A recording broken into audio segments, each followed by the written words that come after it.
الله أكبر الله أكبر. الحمد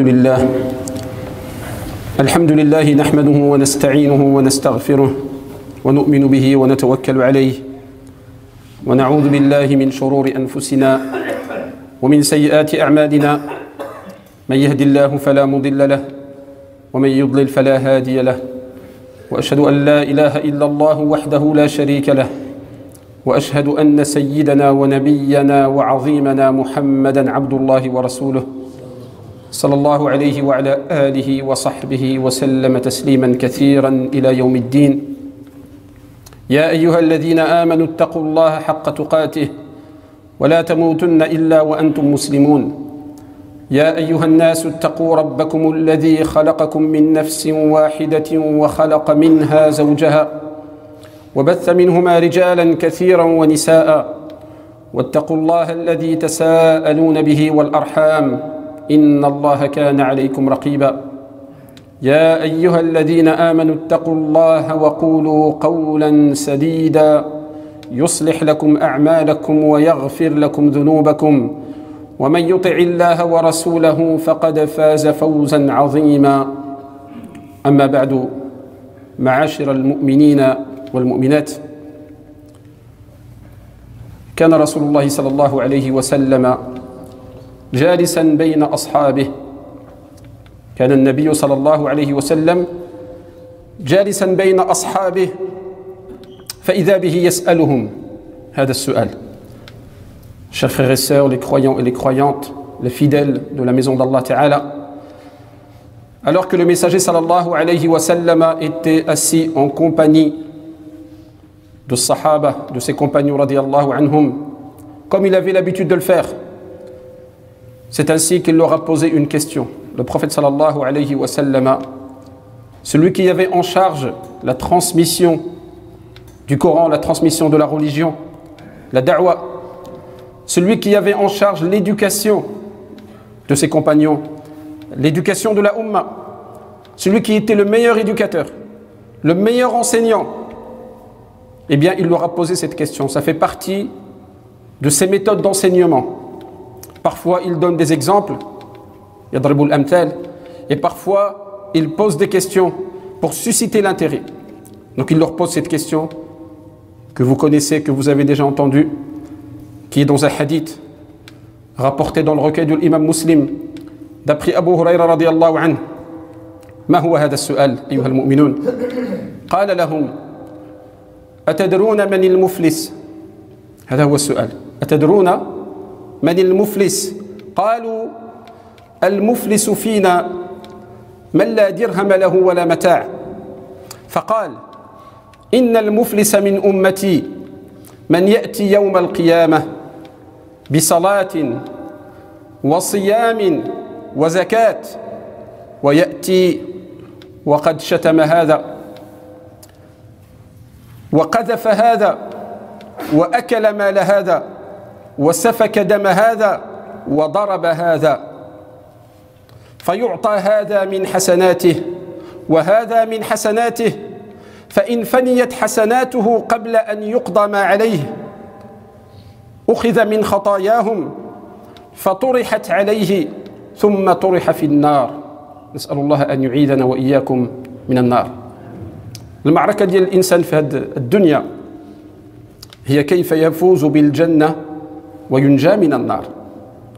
فمن زحزح عن النار وأدخل الجنة فقد فاز. فلذلك المؤمن يجتنب كل ما يؤدي إلى النار ويأخذ بالأسباب التي تؤدي إلى الجنة. Donc la question, les frères et les sœurs, que le prophète sallallahu alayhi wa sallam posa à ses compagnons dans cette assemblée, comme à son habitude, il leur dit: savez-vous qui est le ruiné? Est-ce que vous connaissez, est-ce que vous savez c'est quoi quelqu'un qui est ruiné? À cette question, ils répondent, ils disent parmi nous, de ce que nous connaissons, le ruiné, c'est celui qui n'a plus d'argent et qui n'a plus aucun bien. Ça, c'est quelqu'un qui est ruiné, qui a tout perdu, qui a fait faillite. Ça, c'est la définition des compagnons. Le prophète sallallahu alayhi wa sallam, quand il a posé cette question, il a voulu voir c'est quoi la compréhension de ses compagnons et ensuite il a corrigé.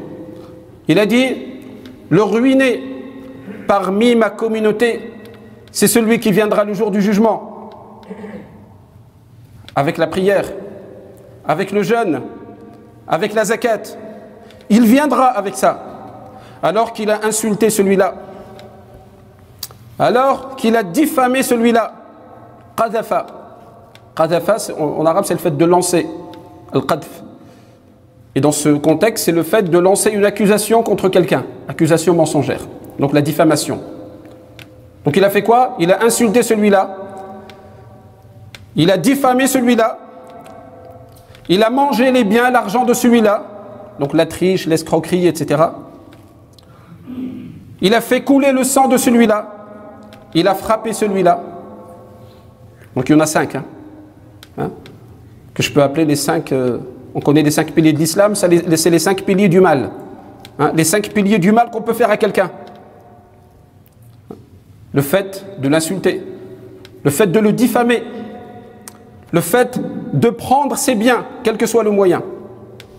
Le vol, l'escroquerie et tout le reste. Le fait de faire couler son sang. Le fait de le frapper, la violence.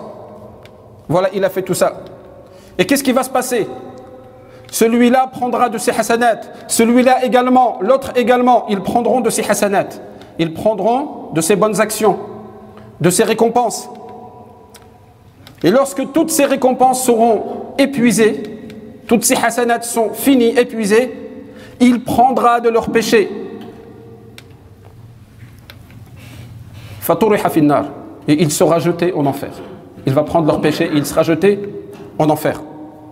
عباد الله فالنبي صلى الله عليه وسلم أراد من هذا السؤال أتدرون من المفلس أراد أن يلفت أنظار الصحابة رضي الله عنهم.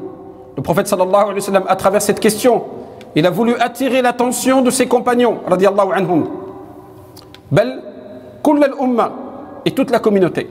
À travers ce hadith, c'est les compagnons qui étaient avec lui, mais c'est toute la communauté.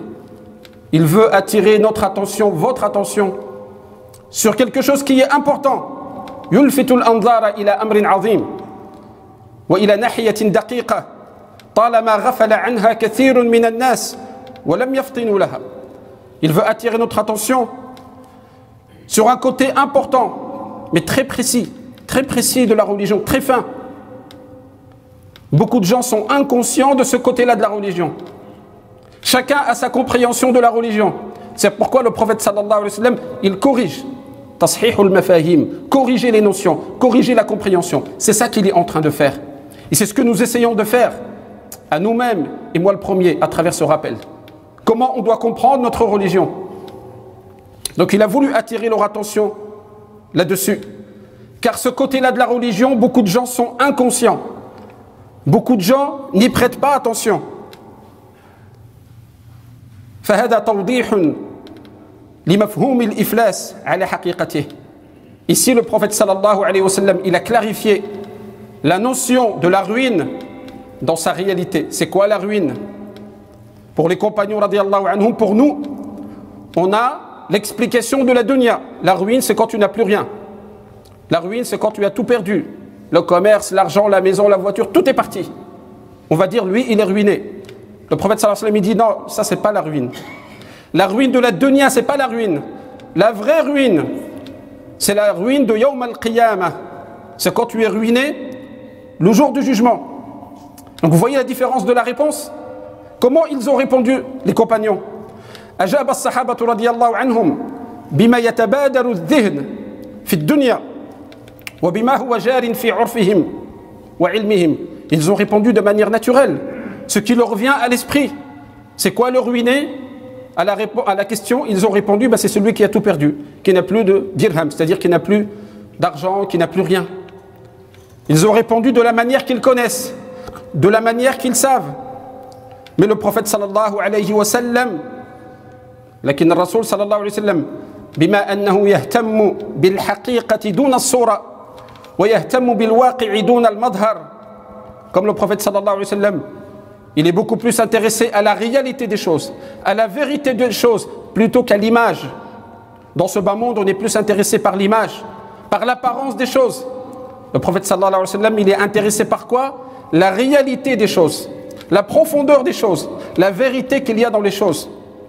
ينظر إلى الإفلاس من زاوية أوسع. Lui, il voit la ruine sous un angle beaucoup plus large que la simple ruine de la dunya, beaucoup plus. فأراد أن يكشف الغطاء عن مفهوم جديد للإفلاس. Le prophète sallallahu alayhi wa sallam ici, il a voulu lever le voile sur une nouvelle compréhension de la ruine. Personne avant lui, il avait dit ça. Les compagnons, ils ne savaient pas. Il les a informés. Il nous a informés de la vraie compréhension de la ruine. Quelque chose que les compagnons ne comprenaient pas auparavant. فمن خلال سؤاله صلى الله عليه وسلم أتدرون من المفلس أراد أن ينقلهم إلى أبعد من الدنيا ويحول أبصارهم وقلوبهم إلى إفلاس من نوع خطير ورهيب. Le prophète sallallahu alayhi wa sallam, il a voulu faire passer la compréhension de ses compagnons du domaine d'ici-bas, de la dunya, vers le domaine de l'akhira, vers la vraie ruine, la ruine de l'au-delà, qui est beaucoup plus grave et beaucoup plus effrayant. فما هو المفهوم الصحيح? Quelle est la vraie compréhension maintenant de la ruine? يقول النبي صلى الله عليه وسلم, il explique, il dit إن المفلس من أمتي. هذا من أمة الرسول صلى الله عليه وسلم. Déjà il leur précise une chose, il leur dit le ruiné, le vrai ruiné, parmi ma communauté. Donc il précise qu'il fait partie de sa communauté. Que celui-là, il fait partie de notre communauté. Que celui-là, peut-être qu'il est parmi nous. Qu'Allah Ta'ala nous préserve. Il n'a pas dit les communautés précédentes. Parfois, il parle des communautés précédentes. Il dit kana fi man kana qablakum. On n'est pas concerné, c'était avant nous. Mais là, il dit innal muflis min ummati. Celui-là, il fait partie de ma communauté. Et c'est vrai que la description qu'il fait, le prophète sallallahu alayhi wa sallam, c'est une réalité. C'est la réalité que nous vivons à l'intérieur même de la communauté. Les gens pensent que, la semaine dernière, on a parlé de l'awliya, que si je fais ma prière, je fais mes obligations, je fais ma zakat, je fais le jeûne, le hajj, la umrah, alors je suis sauvé. Certainement. Mais tu as fait le droit d'Allah Ta'ala. Mais si tu veux préserver tes hasanats, attention aux droits des autres. Elle est là la morale de l'histoire. Et c'est ça la compréhension que le prophète sallallahu alayhi wa sallam, où il veut attirer notre attention. Il ne se fait pas de dire je fais la prière. Il ne se fait pas de dire j'ai fait le jeûne. Il ne se fait pas de dire je fais la zakat. Par rapport à Allah Azza wa Jal, tu as fait ton droit. Il va te dire ok. Il accepte ou il n'accepte pas. C'est lui qui décide. Mais par contre, si à côté tu fais du mal aux gens, sans même s'en rendre compte, et on se fait beaucoup de mal les uns des autres. On se méfie les uns des autres. Pourquoi on se méfie les uns des autres? Parce que justement, on n'a pas confiance dans l'autre. Parce que l'autre pourrait dire du mal de nous. L'autre pourrait faire une diffamation. Il pourrait prendre nos biens. On fait attention, on ferme tout à double tour. Pourquoi? Parce qu'il n'y a pas la confiance, justement. Il n'y a pas la véritable éducation. La véritable éducation de l'islam, qui n'est pas seulement le fait de faire la prière, mais qui réside dans les relations humaines. Et c'est là que le prophète sallallahu alayhi wa sallam a voulu attirer l'attention de ses compagnons et attirer également notre attention. نسأل الله تعالى أن يتقبل منا ومنكم اللهم وفقنا لما تحبه وترضاه اللهم اجعلنا ممن يستمعون القول فيتبعون أحسنه آمين أقول قولي هذا وأستغفر الله لي ولكم ولسائر المسلمين أجمعين إنه هو الغفور الرحيم وآخر دعوانا أن الحمد لله رب العالمين.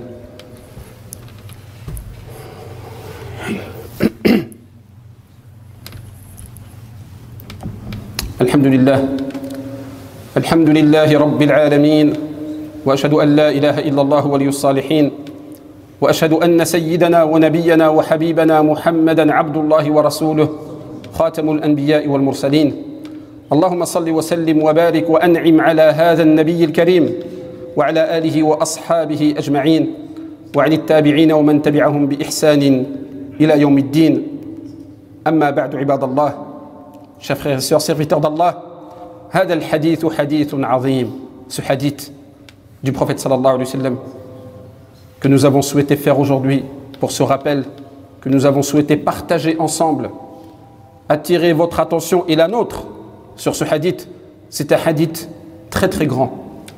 Il fait partie des belles paroles du prophète sallallahu alayhi wa sallam. C'est un hadith important en termes d'éducation, un hadith important en termes d'objectifs. Revoir ses objectifs, revoir sa manière de faire, sa manière de voir la religion, sa manière de comprendre la religion. C'est très très important.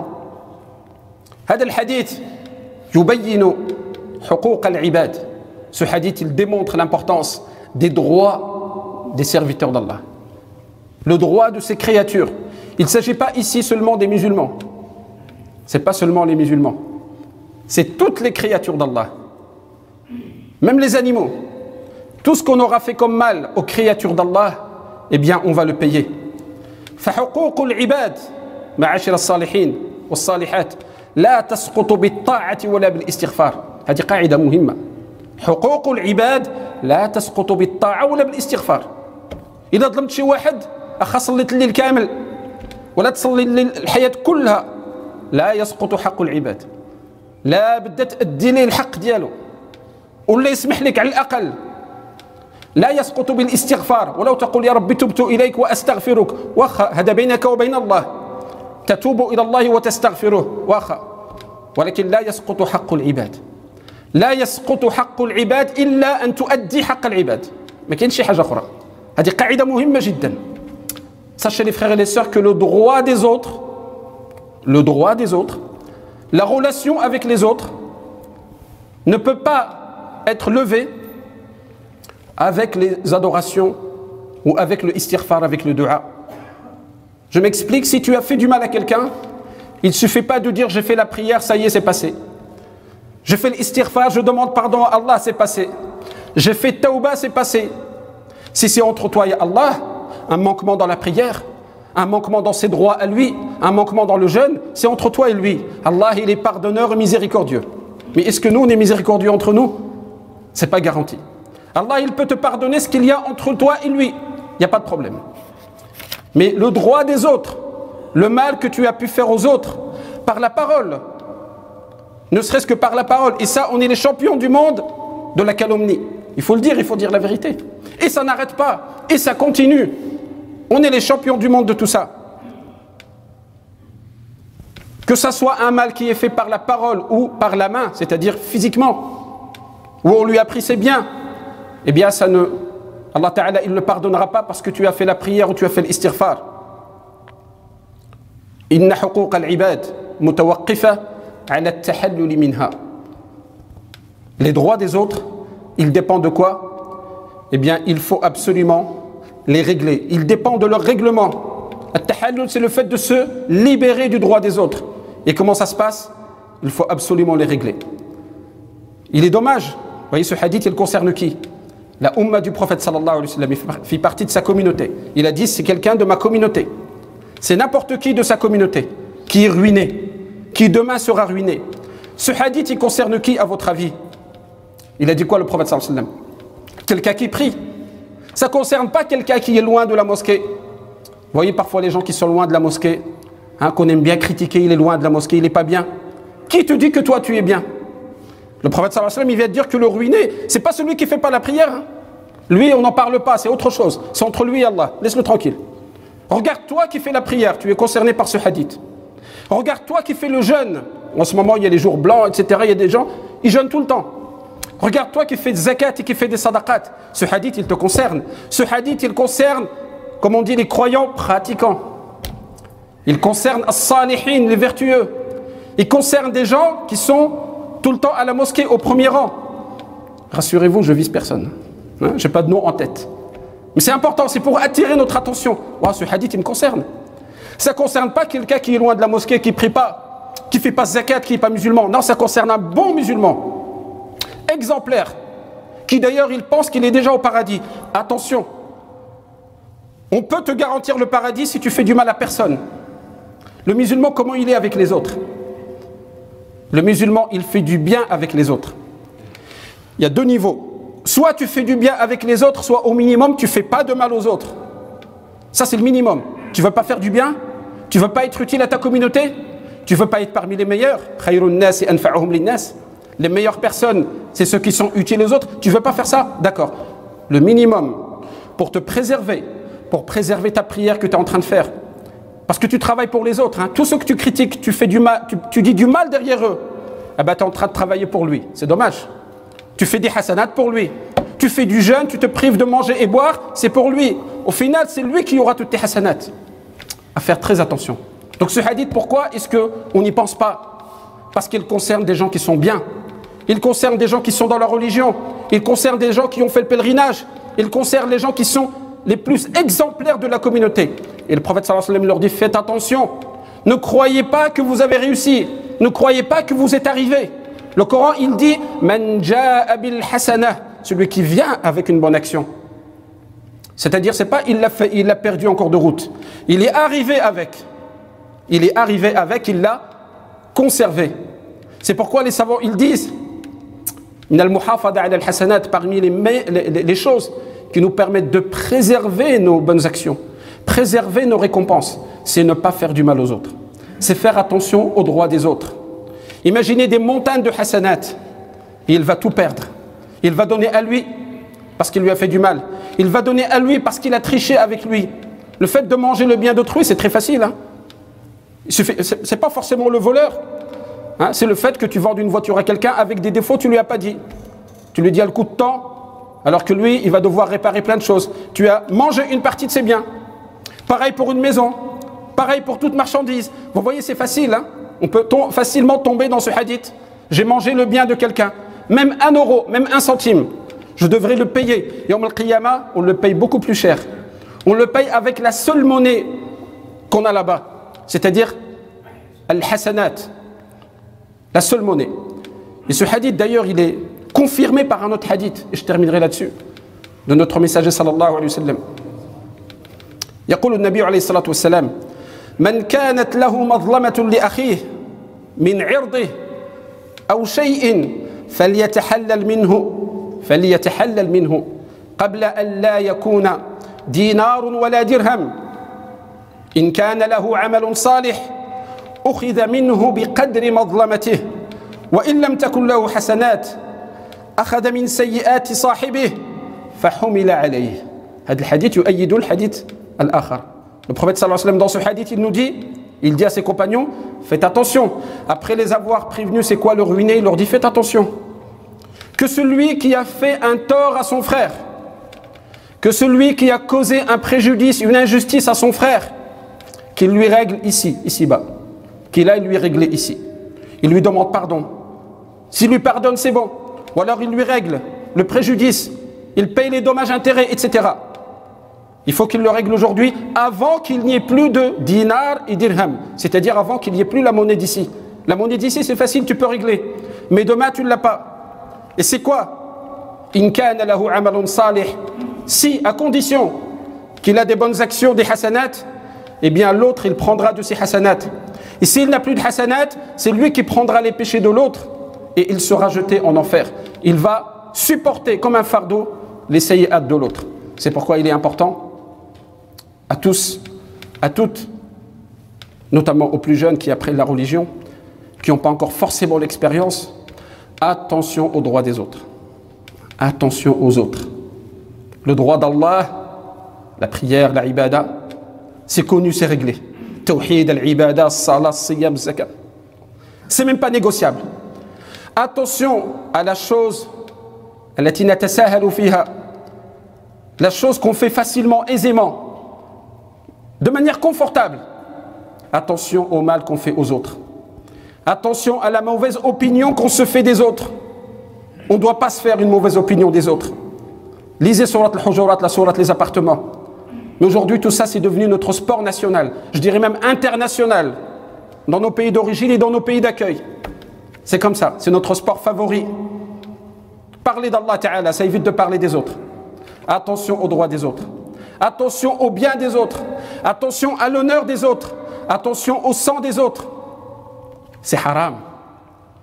Tout ça, c'est haram. L'honneur des autres est haram, sacré auprès d'Allah Ta'ala. Tu ne touches pas son honneur. Les biens des autres, c'est haram, tu ne touches pas. La vie de l'autre, sa personne, son corps, tu ne le blesses pas, tu ne le frappes pas, tu ne touches pas. Ça, c'est la religion. Ça, c'est l'islam. Et c'est ça la compréhension, la vraie compréhension de notre prophète sallallahu alayhi wa sallam. Et c'est là-dessus qu'il veut attirer notre attention. Je vous parle de gens qui font plein de hasanat. Le prophète sallallahu alayhi wa sallam, il nous parle de gens qui ont des montagnes de hasanat, ils vont les perdre. Qu'en est-il des gens comme nous, qu'on ne fait pas beaucoup de hasanat? On n'est pas beaucoup à veiller toute la nuit en prière. Il y en a quelques-uns. Il y a des awliya, il y en a quelques-uns. On n'est pas beaucoup à jeûner tout le temps le lundi et jeudi.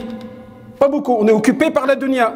Alors le peu de hasanat qu'on fait, eh bien, il faut le préserver. Et comment on le préserve? On respecte les autres. Et on respecte les droits des autres. Et au minimum, on ne fait pas de mal aux autres. Nas'alullah ta'ala an yahdina wa iyyakum. On demande à Allah Azza wa Jal qu'il nous guide, qu'il nous facilite et qu'il nous fasse comprendre notre religion. Quelques annonces, Inch'Allah ta'ala, avant de faire dua et la prière.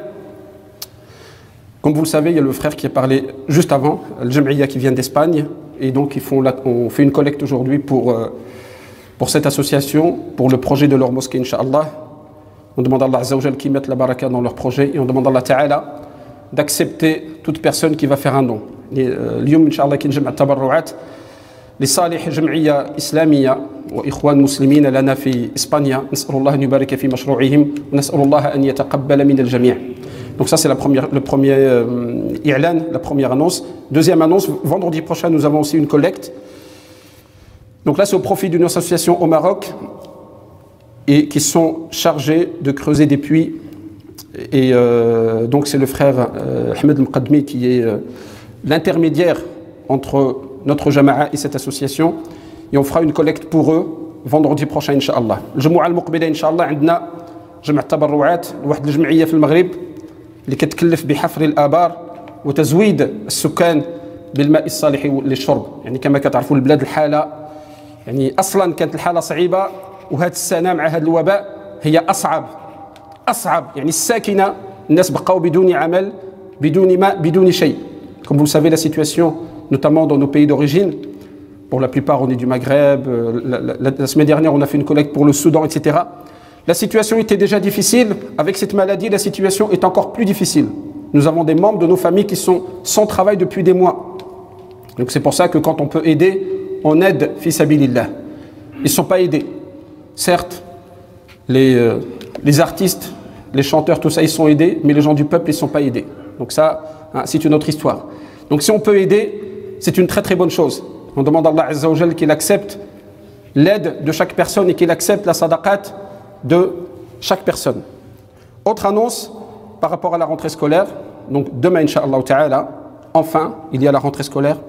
Tout d'abord, on remercie Allah Azza wa Jal qui nous permette de le faire, qui nous permette d'être dans sa maison, parce qu'il y a quelque temps, on n'y était pas.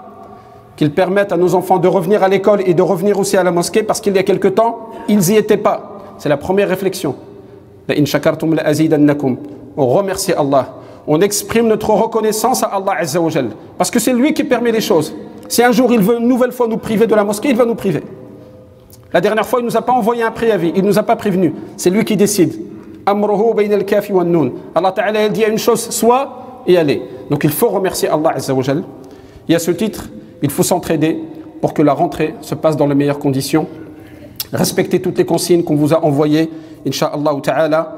Et surtout s'entraider et sacrifier de nos personnes, de notre temps, pour l'éducation de nos enfants. C'est quelque chose qui est très important. إذن بالنسبة للتعليم غدا إن شاء الله هو ابتداء السنة الدراسية في المسجد إن شاء الله تعالى. والتعليم والتربية هي مهمة للجميع. حتى اللي ما عندوش الأولاد تيقراو في الجامع خصو يهتم بأولاد المسلمين ويهتم بشؤون المسلمين، لأن تعليم الأولاد هو في الحقيقة تربية وتعليم للمجتمع الجماعة كاملين. فلذلك نتعاون أيها الإخوة الكرام ونصبروا بعضنا على بعض. ملي غادي يكونوا الأطفال في المسجد ربما من ناحية النظافة إلى آخره نصبروا. لا بد من الصبر ولا بد من التضحية. إذا ما كايناش التضحية ما كايناش النتيجة. نضحي من أجل الدنيا فنضحي كذلك من أجل الدين، من أجل التربية ومن أجل الآخرة. Donc il est important qu'on s'entraide, il est important qu'on fasse preuve de patience, d'indulgence les uns envers les autres.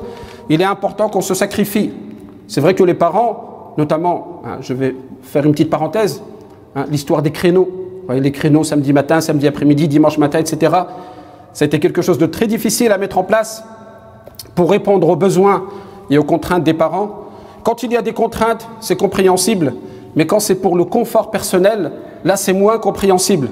Parce que vous savez que nous respectons les créneaux à l'école, du lundi au vendredi, nous respectons les créneaux pour le sport, nous respectons tous les créneaux, même si parfois les enfants, nos propres enfants, entre la maternelle, le primaire, le collège, le lycée, ils n'ont pas les mêmes créneaux. Et on va les déposer, on fait les allers-retours. Et pour la mosquée, on veut que nos enfants, ils soient tous dans le même créneau, parce que la mosquée, je veux y aller qu'une fois par semaine. Mais subhanallah, est-ce qu'on ne peut pas sacrifier un peu pour la mosquée?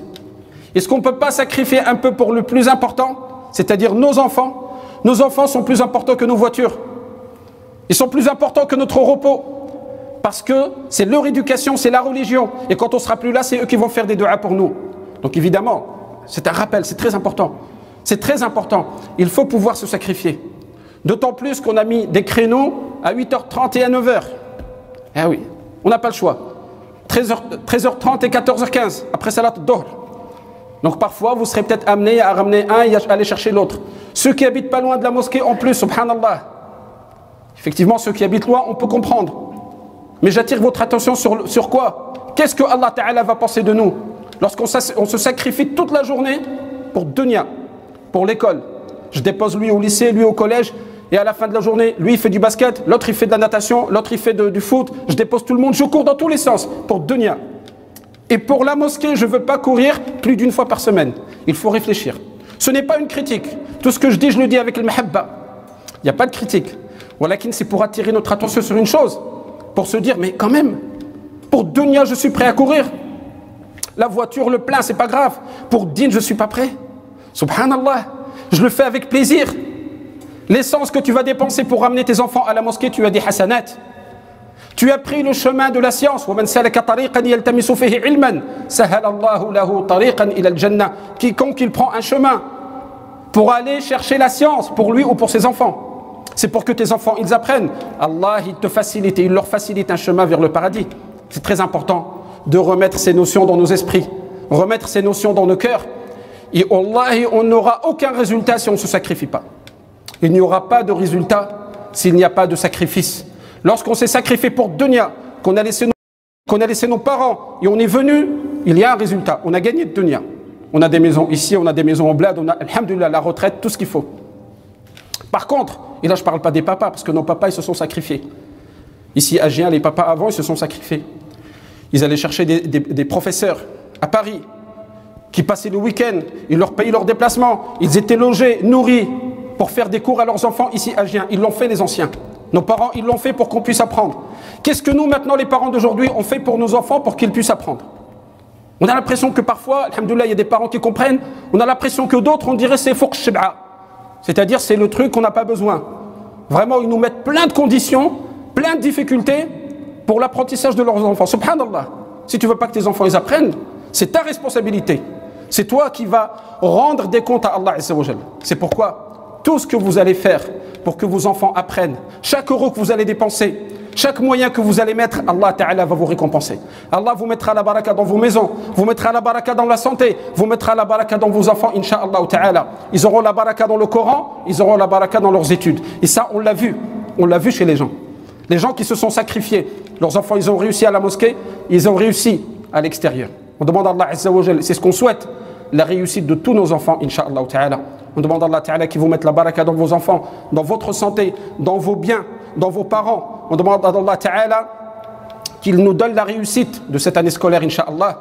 Notre objectif, c'est la réussite de chacun et chacune, Inch'Allah Ta'ala. Wa akthiru min as-salati wa at-taslim. Ala Sayyidina Muhammadin, Sayyidil awwalina wal akhirin. Allahumma salli ala Muhammadin wa ala ali Muhammad. كما صليت على إبراهيم وعلى آل إبراهيم وبارك على محمد وعلى آل محمد كما باركت على إبراهيم وعلى آل إبراهيم إنك حميد مجيد اللهم اهدنا فيمن هديت وعافنا فيمن عافيت وتولنا فيمن توليت وبارك لنا فيما أعطيت وقنا شر ما قضيت فإنك تقضي ولا يقضى عليك إنه لا يذل من واليت ولا يعز من عاديت تباركت ربنا وتعاليت. واحد الأخ من الإخوة اللي كيصلوا معنا في هذا المسجد كيطلب منكم الدعاء. توفيت جدته، يعني هذا الأخ اللي كاين أمامي يصلي هنا كيجي من توالي، جدته يعني توفيت يعني في الجزائر قبل أسبوع الجمعة الماضية، فيلتمس منكم الدعاء. Il y a un frère parmi nos fidèles qui est juste devant moi, qui a perdu sa grand-mère vendredi dernier, en Algérie. Il vous demande ad-du'a. Il m'a informé ce matin après Salat al-Fajr. Elle est morte vendredi dernier. On demande à Allah Azza wa Jalla qu'il l'accepte dans sa miséricorde. On demande à Allah Ta'ala qu'il lui pardonne ses péchés. On demande à Allah Azza wa Jalla qu'il lui ouvre les portes de son paradis. نسأل الله تعالى أن يتغمدها في رحمته. نسأل الله تعالى أن يسكنها فسيح جناته. اللهم اغفر لها وارحمها وعافها واعف عنها وأكرم نزلها ووسع مدخلها. اللهم اغسلها بالماء والثلج والبرد ونقها من الخطايا والذنوب كما ينقى الثوب الأبيض من الدنس. اللهم أبدلها دارا خيرا من دارها. اللهم إن كانت محسنة فزد في إحسانها وإن كانت مسيئة فتجاوز عن سيئاتها. اللهم لا تحرمنا أجرها ولا تفتنا بعدها واغفر لنا ولها يا رب العالمين. نسأل الله تعالى الوالدين أجمعين، والدينا ووالديكم، آباؤنا وآباؤكم، أمهاتنا وأمهاتكم اللي توفوا، اللهم اغفر لهم وارحمهم. نتفكرهم في هذا اليوم، يوم الجمعة، في هذه الساعة ولعلها ساعة الاستجابة. اللهم أسكنهم في جنة الفردوس مع النبيين والصديقين والشهداء والصالحين وحسن أولئك رفيقا. والأمراض اللهم اشفهم يا رب العالمين. الناس اللي عنده المريض في العائلة ديالو اللهم اشف مرضى الجميع.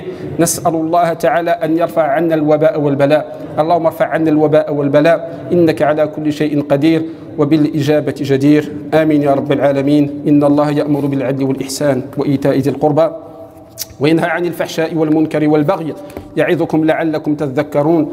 فاذكروا الله العظيم الجليل يذكركم واشكروه على نعمه يزدكم واستغفروه يغفر لكم ولذكر الله أكبر والله يعلم ما تصنعون.